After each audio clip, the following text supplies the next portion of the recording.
Pushkin. I'm Maya Shankar, and this is A Slight Change of Plans, a show about who we are and who we've become in the face of a big change. This is my second conversation with writer Kelsey Snow. If you haven't heard the first one yet, it's in our show feed, and I suggest you start there.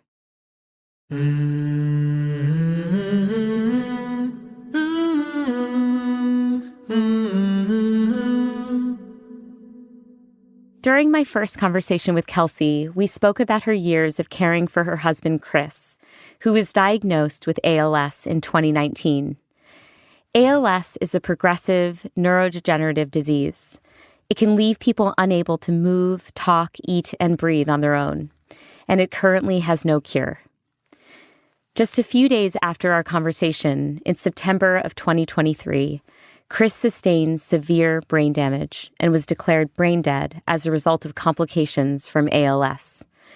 Kelsey and her 2 children were at Chris's bedside before he was taken off life support. 8 months later, Kelsey reached out to say she wanted to share what life has been like since then, as she handles a new phase of mourning, what she calls quiet grief. We started our conversation with Kelsey reflecting on Chris's final days. Chris had sort of just a low-grade little cold for a while. It was nothing to make him worried, to make me worried. And yeah, he was napping. He fell asleep sitting up. I checked on him a few times, and I had gotten a text that the grocery delivery was here.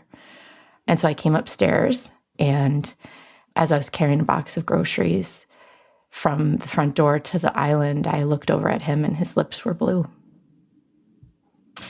So that started, the whirlwind of what you do in an emergency, right? 911, CPR, ambulance, fire trucks, first responders. He did not have a pulse when they got here. And I was talking to a firefighter who was sort of just sitting by me, and I asked if I could touch Chris. He said, yes, of course. And I went over and I held his arm sort of at his elbow, and after 10 seconds, they've been working on him for some minutes, and no pulse. And I put my hand sort of on the crook of his elbow, and I could feel his pulse come back. And I said, oh, he has a pulse. And so then they were rushed, once they got the pulse established, to go to the emergency room. And the hospital's 3 minutes from our house. And when we got there, his pulse was in and out again. They sent me to a waiting room while they worked on him. At one point, the doctor who was leading the charge or whatever, he came in and told me that Chris did not have a pulse again, and I should come see him. And I walked into a scene from ER, Grey's Anatomy, doctors everywhere. And I went over to him and I held his hand again, and I was talking to him. They rushed him to get a CT, and it was pretty immediately after that the doctors told me he's not going to come back from this. So I made all those phone calls. I arranged for whoever had my kids to bring them. I had to tell them that Dad wasn't going to wake up. And it wasn't long after that we realized he could be an organ donor, which we did not know that he could do that. And that gave a lot of comfort. Mm-hmm. That was as good of a death as I think Chris could have had. The reality is, he was never going to give up, no matter how hard it got, because he would never have been able to choose to leave us. And so in my mind, taking a nap in your house that you loved, there are worse things. Yeah. It felt for me like he gave us the chance to really have a lot of really beautiful moments with him in the hospital. My kids got to see their dad, and he had color in his cheeks and his hands were warm, and we got to spend a lot of time with him like that and do a goodbye in that way versus, them not ever seeing their dad in the way that they remembered him. Yeah. In the immediate aftermath of Chris's death, there were so many logistical things for you to take care of, right? Planning a funeral, planning a memorial service. Yeah. Can you paint me a picture of what that memorial service was like? So we decided to have it at this large Catholic church that he really enjoyed. There were 4 eulogies. Yeah, 4 eulogies. I wanted someone from each part of his life to speak to that part of his life. He had asked, that only thing I knew about his funeral is that he wanted me to give a eulogy, which I was like, thanks. There's a reason why, like, spouses don't usually eulogize. But his sister gave a beautiful eulogy about their childhood and who Chris was and growing up together. And then one of his best friends from university gave a eulogy about their time working at the student newspaper together. And the boss that Chris had, he eulogized Chris. And then I did. In the days that followed his service, I found myself almost obsessively asking people, like, I think I even asked you in a text, yeah. like, was it good? Do you think he would have been proud of it? Was it enough? And I was like, why do I keep asking people this? Mm-hmm. And I realized it's because, like, the one person that I wanted to ask was him, and I couldn't. Mm. Yeah. Something I said in the eulogy was about how I have never believed in a person more than I believe in Chris. Like, this is probably why his death was so shocking to me, is because I believed in him so completely that when he said, I'm not going anywhere for a very long time, I believed him. And over the course of his illness, our relationship shifted in the sense that he came to me a lot more for reassurance. And I sort of became his barometer, whereas I'd always made him the barometer. And what I realized and said in my eulogy is just that I realized he'd spent the last 4.5 years, like, making me know that he believed in me just as much as I believed in him. Yes. And now in this world that I walk without him, I just take him with me everywhere. And I hear what he would say about all the things I'm doing. And I know how completely he believed in me. And that buoys me a lot on days when I feel unsure. Yeah. There's such a physicality around grief. And I wonder if you can talk a bit about the physical sensations and how they can just hit you out of nowhere. Yeah. I think we love in such a visceral way that it makes sense that we would grieve in that same way. Think about those feelings you have in love, right? Like the butterflies and that floating feeling and that high, that adrenaline, right? And then just put the total opposite spin on it in death. For me, it's very much in my chest. In the days after Chris died, it was so sharp and so hard that I found myself actually, like, applying counter pressure to it. And I've wrote about a lot, like, I take my sadness with me and it's my companion, and my grief, my sadness, that's always there. It's something that I carry to the grocery store and to hockey and everywhere in between. Like, it's a physical weight, but it's not a bad weight. It's like when I would wear my kids when they were babies. It's heavy. After a while, it might feel heavy, but it's love. We'll be back in a moment with a slight change of plans.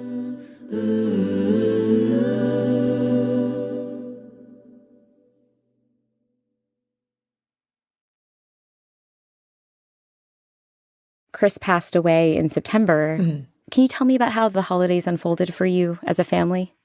Yeah. I expected that I would have a hard time with Christmas, right? Like all the decorations and all of that. For the most part, that was better than I thought it was. There were a couple real stumbling blocks for me, like his stocking and whether or not we hang that up. Like, how do we do these things? And how did you for those listening who are going through similar challenges, how do you decide in those moments? Like, what is the framework for even thinking about this? Yeah. I do think that there is a doing it right. And the doing it right is just like completely swaddling yourself in grace. And so when you see those stockings, whether you hang his stocking up or not, who knows? Who knows if you're going to make the right decision? Because there isn't a right decision. All of it is just grace. In that moment, you make the decision. And if later you think, well, you give yourself grace. And I think that's the only way to get through grief in a way that doesn't completely destroy you. Yeah. Yeah. So I don't know. We did the Christmas. My mom has always made us, I have 2 sisters, made us ornaments using pictures of when we were kids, babies, toddlers, whatever. And they're so special, and my kids love to look at them. And they take them out every year, and it's like you get to see this picture, and then you put it away, and then you remember it again the next year. So it makes it kind of special. And so I decided I would make them, for Advent, I'd make them each 25 ornaments of pictures of them with Chris. And every morning they opened a new ornament, and there are pictures from all different parts of his life. When he could smile, when he couldn't smile, all those things. And so we joked that it was our like Christmas tree, because it was like all dad. Fitting that it's a dad joke. Yeah, I know. Dad jokes for moms. I'm here for that now. But I have to do it. It's my responsibility. Of course. You've talked about how by early January, many of the logistics and other tasks related to Chris's death had been resolved. And so suddenly your to-do list is much more empty than it was before. So what was that time period like for you? Yeah. What I realized is that I had never grieved without a to-do list. And so I had become very good at grief on the fly, if that makes sense. Like grieving in motion. Like I had to care for the kids. I had to care for Chris. And the care for Chris was very 24/7. And so I would give myself these spaces to be sad or to be angry or to be burnt out or whatever. And I was good at that kind of grief, but I had never had to just sit in my grief. And so I realized I knew how to do busy grief, but I did not know how to do quiet grief. And that is what really January and February looked like for me, was getting up in the morning and getting the kids to school. And I mean, I'm a solo parent, and so I have a lot of tasks.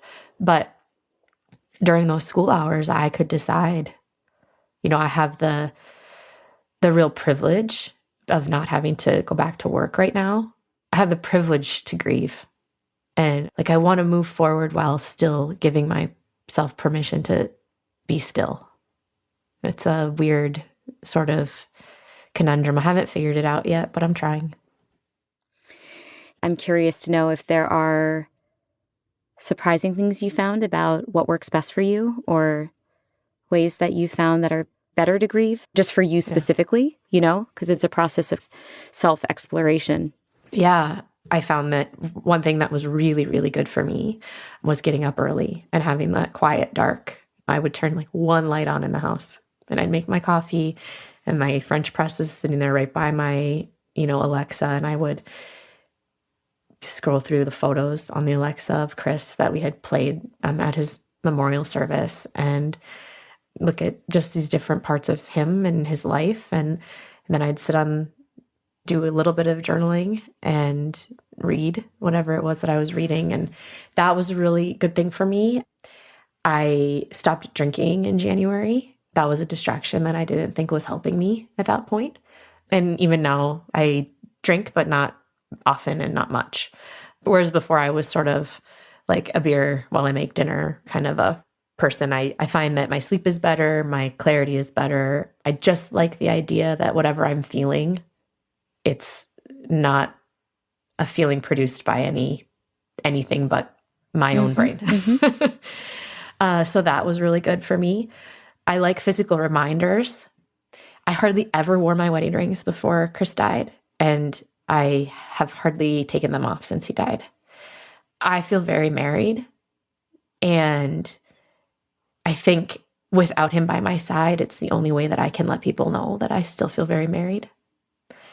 I got a tattoo, which I had never. I noticed that on your arm. Yeah. Yeah. It's beautiful. Yeah. So Thank you. It's 4 cornflowers. The cornflower is the symbol for ALS. And so 4 for each of us. And I wanted it in a place that I'd see it every day. I'm curious to know whether, since losing Chris, you've changed in any ways that have surprised you. Yeah. I am somebody who doesn't love confrontation or just wants everybody to like her. I have really given myself permission to no longer be that way. Wow. I mean, that's huge. I have unread text messages and unlistened to voice messages from the days and weeks after Chris died still on my phone. I don't know if I'll ever listen to them. And I have given myself permission to be like, that's okay. I saw one of our good friends when we were in San Diego, and I asked him, I was like, were you at this service? And he was like, oh yeah, I saw you. I hugged you. I was like, I'm so sorry. I totally forgot. And normally in my brain, I'd be like, oh my God, I can't believe I did that. And I was just like, whatever, I forgot. Yeah. Yeah. So more so for me, I think it's that feeling of belief that Chris had in me and believing that myself, like having a real solid footing in who I am, and that this is the time in my life when I tell people that's not good for me, or I don't tell them anything at all if it doesn't feel right, and not feeling like I need to apologize for whatever decision I made. Go, Kelsey. I love this new energy from you. It's just as your friend, I'm like, rock on, girl.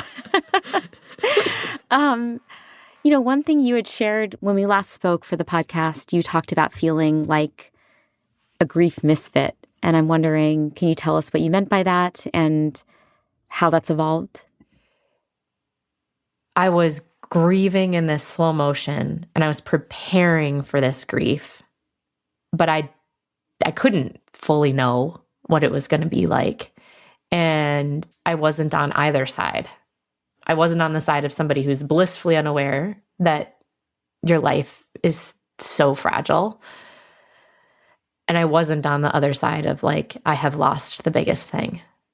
And I think what that can look like, that in between part, is like it can look like a lot of silver linings. You can sort of negate your grief because, well, I have Chris. Even though I've lost all these very vital parts of what I fell in love with, I still have Chris, kind of a thing. And so I think being on the other side of this, there's an immense amount of guilt. Like, first of all, I was Chris's caretaker. My job was to keep him alive. I failed. That's the first element of grief. It's painful to even hear that. There's a logic brain and there's an emotion brain, right? And my logic brain knows that, but my emotion brain wins most of the time. The other part of the guilt is that, like, there were many times, like, being a caregiver, the way that I was a caregiver is very, very painful. I could not be Chris's wife, and he couldn't be my husband in those times. And that really, really is unfair. And there were many times when I thought, I just need a break. I want a break. I want to be able to, like, fall asleep on the couch reading a book and not have to get up because Chris needs his 45-minute bedtime routine. Like, I just want a break. And in the days after Chris died, your brain says, well, you wanted a break and now you got it. And you're horrible. Like, that's what your brain is telling you, right? Like, you asked for this. The truth of the matter is that when Chris died, the nuts and bolts of my life got incredibly more easy. The emotional stuff got a lot harder, but the caretaking, it's like constant and chaotic and everywhere, and your brain can't, it's just boom, boom, boom, boom. Everywhere you've got something that somebody needs right now all the time, and you're that person's arms, and you're that person's voice, and you're that person's just everything. And the caregiving is like these million things that are just like ping pong balls bouncing around everywhere. And then all of a sudden, all the ping pong balls stop moving. They just fall to the ground. And what you're left with is this massive void.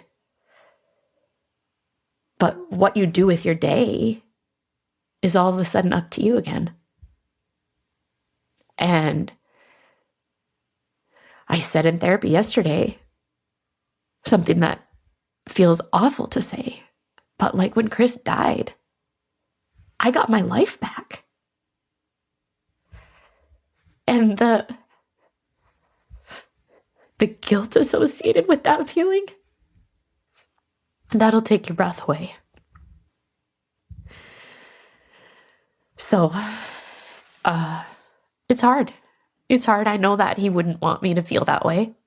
I know that, but caring for your person and then losing them is very complicated.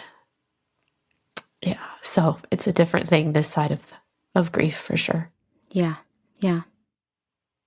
It wasn't long after Chris died, I think, that I came across a poem by Donna Ashworth. And there's many beautiful lines, but the end of it is, grief came to you, my friend, because love came first. Love came first. And it came for me earlier than it does for a lot of people. But I am always bolstered by the fact that I'm not the only one here in this world of grievers. And it's a different sort of understanding about life once you've lost something like that. But you're not alone in it. And then, I think that's why I've been moved to have conversations about grief with people, is just because it's the most human of all things to die, and nobody wants to talk about it. It's very much like me talking about caregiving, right? Like, the only way that we normalize these things for people is to talk about them. And it's true. We've all loved. Hopefully we're all lucky enough to love somebody so much that it just wrecks you when you lose that love. And I think about that a lot when I'm in my sort of like lowest periods of grief, like where I'm really feeling like I don't want to put one foot in front of the other. Like, what a thing that I'm this sad. I loved him that much.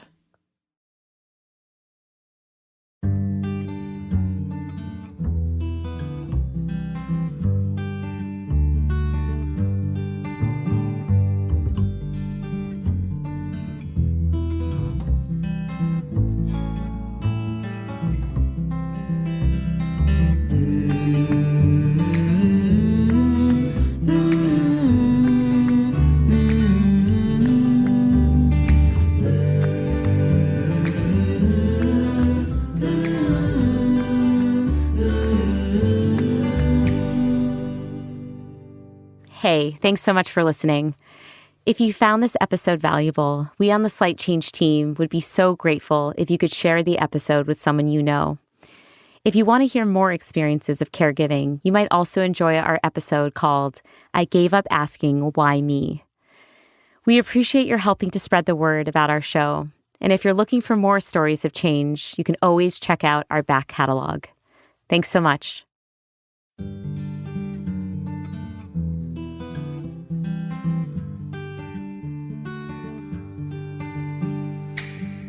A Slight Change of Plans is created, written, and executive produced by me, Maya Shankar. The Slight Change family includes our showrunner, Tyler Green, our senior editor, Kate Parkinson Morgan, our senior producer, Trisha Bobita, and our engineer, Erica Huang. Luis Guerra wrote our delightful theme song, and Ginger Smith helped arrange the vocals. A Slight Change of Plans is a production of Pushkin Industries, so a big thanks to everyone there.